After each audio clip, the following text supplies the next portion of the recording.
Delhi blast पर गृह मंत्री अमित शाह की बैठक हुई है। गृह मंत्री अमित शाह की आला अधिकारियों के साथ बैठक हुई है। होम सेक्रेटरी, आईबी चीफ और अन्य वरिष्ठ अधिकारियों के साथ ये बैठक हुई है। दिल्ली ब्लास्ट पर लगातार अपडेट ले रहे हैं गृह मंत्री अमित शाह। अब तक की जांच की सीधे निगरानी खुद गृह मंत्री अमित शाह कर रहे हैं। हर छोटी से छोटी जानकारी खुद गृह मंत्री अमित शाह ले रहे हैं। इन्वेस्टिगेशन कहां पहुंच रही है, किस दिशा में आगे बढ़ रही है, हर बात का अपडेट खुद गृह मंत्री अमित शाह ले रहे हैं। होम सेक्रेटरी, आईबी चीफ, तमाम आला अधिकारियों के साथ बैठक कर रहे हैं गृह मंत्री अमित शाह। बैठकों का दौर चल रहा है और एक और बैठक हुई है।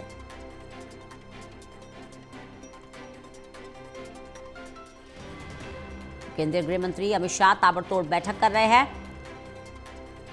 दिल्ली ब्लास्ट को लेकर गृह मंत्री ने बैठक की है। तमाम आला अधिकारियों के साथ ये बैठक हुई है। होम सेक्रेटरी, आईबी चीफ और अन्य वरिष्ठ अधिकारियों के साथ ये बैठक हुई है।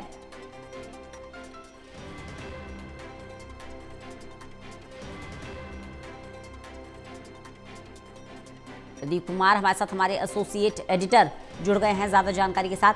Pradeep, home secretary, IB chief, अन्य वरिष्ठ अधिकारी भी इस बैठक में मौजूद रहे जो गृह मंत्री अमित शाह ने ली, और क्या अपडेट मिल पा रहा है इसको लेकर? लगातार अपडेट दे रही है जो जांच चल रही है दिल्ली ब्लास्ट को लेकर, और जिस तरीके से इसमें नए इनपुट जुड़े हैं उसको सीधे निगरानी कर रहे हैं गृह मंत्री अमित शाह, और इसलिए आला अधिकारियों के साथ उच्च स्तरीय बैठक, होम सेक्रेटरी, आईबी चीफ, अन्य वरिष्ठ अधिकारी मौजूद हैं। तो दिल्ली ब्लास्ट पर लगातार अपडेट गृह मंत्री ले रही हैं। अब तक की जांच की सीधे निगरानी गृह मंत्री कर रहे हैं। जिस तरीके से चौंकाने वाले खुलासे अपडेट्स मिल रही हैं, ये बताते हैं कि एक बड़ी साजिश और जिस तरीके से अंजाम दिए जाने की तैयारी थी। इसमें 4 गाड़ियों की अब तक संख्या आई है। ये भी बताया जा रहा है कि इसमें डिजायर और ब्रेंजा कार भी इस्तेमाल होनी थी, लेकिन उससे पहले ही जो जांच एजेंसियां थी वो धरपकड़ में जुट गई थी, और उसके बाद संदिग्ध जो उमर जिसका कि यहाँ पर जो ब्लास्ट किया था, और उसके बाद ये पुष्टि हो चुकी है कि वो मारा गया है। तो ये एक बड़ी घटना थी और निश्चित तौर पर बड़े पैमाने पर राजधानी को या अन्य शहरों को दहलाने की साजिश इन्होंने रची थी। व्हाइट कॉलर टेररिज्म का जो मुखौटा वो सामने आया है, और जो फरीदाबाद में अल फला यूनिवर्सिटी, वहां पर जो कमरे से डायरिया बरामद हुई है, वो बड़ी साजिश की ओर इशारा कर रही हैं। और निश्चित तौर पर क्या पहले 26 जनवरी पर विस्फोट करने की योजना थी, ये भी जांच का पड़ताल का विषय है। लेकिन 6 दिसंबर का भी जिक्र आया है। 6 अलग अलग जगह दिल्ली में धमाके करने की तैयारी ये रच रहे थे, ऐसी सूचना मिली है जांच एजेंसियों को। तो बड़ी जानकारियां, इनपुट जो मिल रही हैं उस पर लगातार गृह मंत्री अमित शाह नजर बनाए हुए हैं। और बीते कल ही जो सीसीएस की बैठक हुई थी, जो बयान जारी किया गया, उसके बाद उसमें सीधे तौर पर सरकार ने कहा है कि ये जघन्य आतंकवादी घटना है, और इसको लेकर उन्होंने दिवंगतों को श्रद्धांजलि दी और बड़ा बयान दिया। जीरो टॉलरेंस की बात की गई आतंकवाद को लेकर। तो पूरे पेशेवर तरीके से जांच पड़ताल चल रही है। अभी कोई आरोप किसी पर नहीं लगाए गए हैं, लेकिन जब तक जांच पूरी नहीं हो जाती, पूरा इनपुट नहीं मिल जाता, उसके बाद ही पूरा खुलासा इस साजिश का किया जाएगा। और सीधे निगरानी गृह मंत्री लगातार कर रही है, और इसलिए बैठकों के दौर वो जारी है। गृह मंत्री लगातार बैठक कर रही है। बिल्कुल, गृह मंत्री लगातार बैठक कर रहे हैं और अलग अलग एंगल भी निकल के सामने आ रहा है। प्रदीप, क्योंकि हर थोड़ी देर में ये खबर अपडेट हो रही है। अभी हमने अपने दर्शकों को दिखाया कि जिस गाड़ी का इस्तेमाल हुआ था वो गाड़ी सीपी में भी थी, वो गाड़ी सीपी से भी निकली है। सीसीटीवी में बाकायदा वो I-20 कार कैद हुई है। ऐसे में कहीं ना कहीं ये इंटेलिजेंस फेलियर को भी दर्शाता है।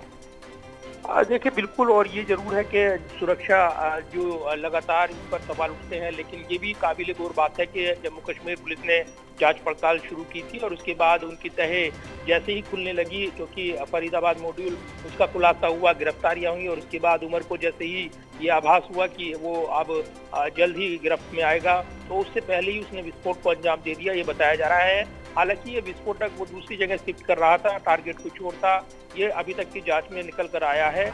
और वो तैयार नहीं था पूरी तरीके से विस्फोटक, क्योंकि उसमें जो घातक जो यहाँ पर झर्रे या वो अन्य पदार्थ रख रहे थे वो नहीं कर पाया और इसलिए कहा गया कि जल्दबाजी में विस्फोट हो गया, लेकिन फिर भी इसमें नुकसान हुआ है। लेकिन अन्य ठिकाने भी टारगेट पर थे, जिस तरीके से बड़े तादाद में करीब देखें आप अगर जो उसके किलोग्राम की मात्रा थी करीब 3000 किलोग्राम जो विस्फोटक जुटा लिया था उन्होंने, और इसीलिए बड़ी चिंताएं थी। अगर ये ब्लास्ट होते और उस तरीके से होते, उस इंसेंटिव के साथ होते जितनी कोशिश की गई तो काफी भयावह दृश्य देखने को मिल सकता था। लेकिन सुरक्षा बलों ने और जो एजेंसियां उन्होंने समय रहते साजिश के सूत्रधार तक पहुंचने की कोशिश की और उसके बाद ये घटनाक्रम सामने आया है। जांच पड़ताल चल रही है, सुरक्षा के चूक के मुद्दे भी हैं, लेकिन ये भी काबिल गौर बात है जिस तरीके से लगातार छापेमारी की गई, यहाँ पर जांच के चलते ही ये घटनाक्रम सामने आया है और एक बड़ा हादसा जो अलग जगहों पर देखने को मिल सकता था सिलसिलेवार वो थम गया है कहीं ना कहीं। अभी भी जांच पड़ताल चल रही है, तो ये नहीं कहा जा सकता कि पूरी तरीके से ये पूरी जांच हो गई है। अभी भी जांच पड़ताल चल रही है और पूरी तरीके से जब तक ये निष्कर्ष पर नहीं पहुंचती तब तक कुछ भी कह पाना संभव नहीं होगा, क्योंकि बड़े पैमाने पर धरपकड़ चल रही है, जांच एजेंसियां अपना काम कर रही है, एनआईए लगातार अपडेट दे रही है और गृह मंत्री अमित शाह लगातार वो अपडेट उनकी समीक्षा कर रहे हैं, लगातार वो बैठकों में व्यस्त हैं और इसीलिए उच्च स्तरीय बैठकें देखने को मिल रही हैं। बिल्कुल प्रदीप, बड़ी बात ये भी है कि व्हाइट कॉलर प्रोफेशन के लोग इसमें शामिल हैं और जहां ये सब प्लानिंग हो रही है, देखिए एक शिक्षण संस्थान अल-फलाह यूनिवर्सिटी, अभी थोड़ी देर पहले अपडेट आया है, जो ब्रेजा कार का जिक्र हो रहा था वो भी अल-फलाह यूनिवर्सिटी से जब्त हो गई है। देखिए बिल्कुल, और जिस तरीके से लाल इको स्पोर्ट्स कार उसको पार्क करने वाला वो रिश्तेदार था जो कि फहीम नाम का व्यक्ति बताया जा रहा है उम्र का, उसने कार पार्क की थी, उसको भी हिरासत में लिया है। उससे भी जांच पड़ताल चल रही है। खंदावली में ये जो पार्क हुई थी गाड़ी उसके बाद उसकी गिरफ्तारी हुई है। लेकिन दूसरा ये भी जानकारी मिल रही है ब्रेजा कार और डिजायर कार भी इस ऑपरेशन में अंजाम दी जानी थी, जिनको लेकर खरीद फरोख्त की तैयारी इन्होंने की थी। करीब रकम जुटाई गई थी 20 लाख रुपए की से ज्यादा की, ये बताया जा रहा है। इसके अलावा तुर्की में जो जैश-ए-मोहम्मद का जो हैंडलर उसके संपर्क में उमर आया था, यात्रा की थी, ये भी जानकारी मिली है।